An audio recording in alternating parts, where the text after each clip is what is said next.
Monique a 85 ans. À un âge où l'on se questionne sur ce qu'il restera de son passage sur Terre, elle a choisi de prendre les devants. Je n'ai pas d'enfant, donc je suis célibataire. Donc il faut que je pense quand même à faire bénéficier de ce que j'ai, ceux que j'aime.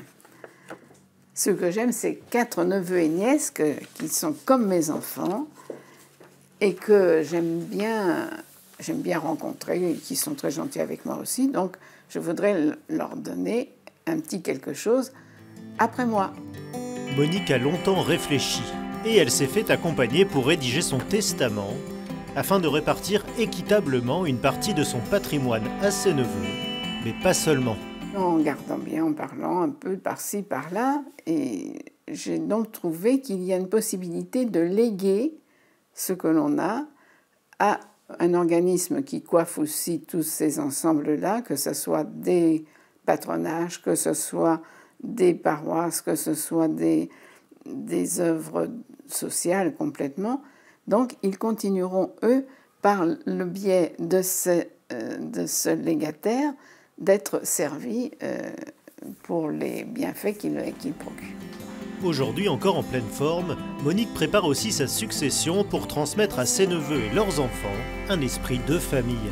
Je les vois donc se marier les uns et les autres, et après dans celui-là, je vois leurs propres enfants qui sont plus ravissants les uns que les autres aussi.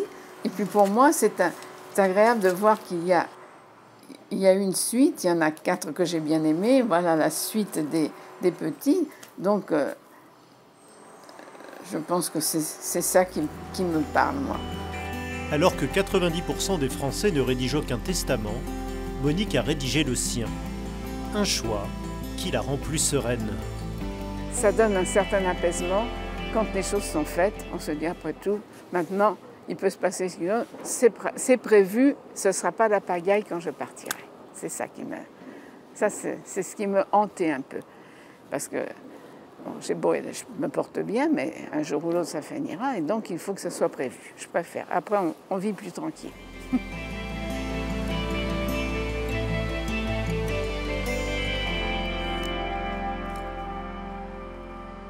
Il ne faut jamais oublier que pour nous, chrétiens, la mort, ce n'est pas la fin. La mort, c'est le passage en Dieu. Et donc, la préparation de la succession, c'est ce passage, comment on va le vivre. Est-ce que, comme on dit parfois, est-ce qu'on a tout organisé, est-ce qu'on a tout préparé, est-ce que tout est en ordre? C'est une question qu'on entend, enfin une réaction qu'on entend souvent. Pour moi, la question de l'héritage, c'est la question de la vie. C'est-à-dire, je veux transmettre. La transmission, c'est toujours la vie. Si c'est la mort, il n'y a pas de transmission puisqu'on s'écrase sur le mur.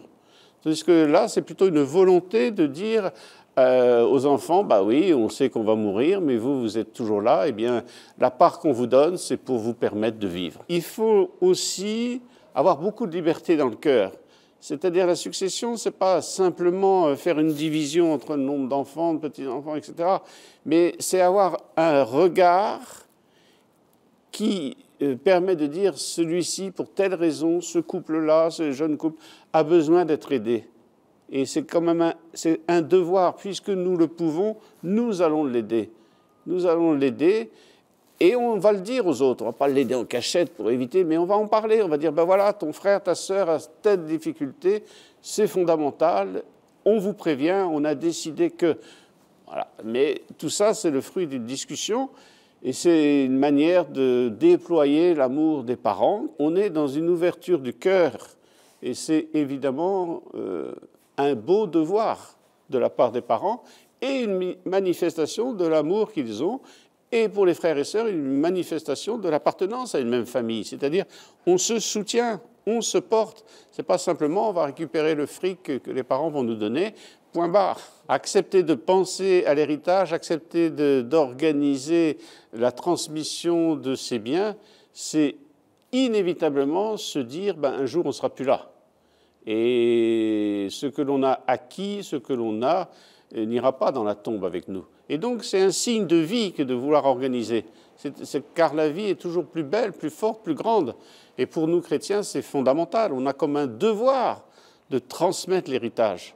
Parce qu'on sait que ultimement, ce que l'on a, tout nous vient de Dieu. Et donc, manifester cela, c'est important. Ça fait partie d'une philosophie de la vie, en fin de compte, de se dire, mais qu'est-ce que je vais transmettre?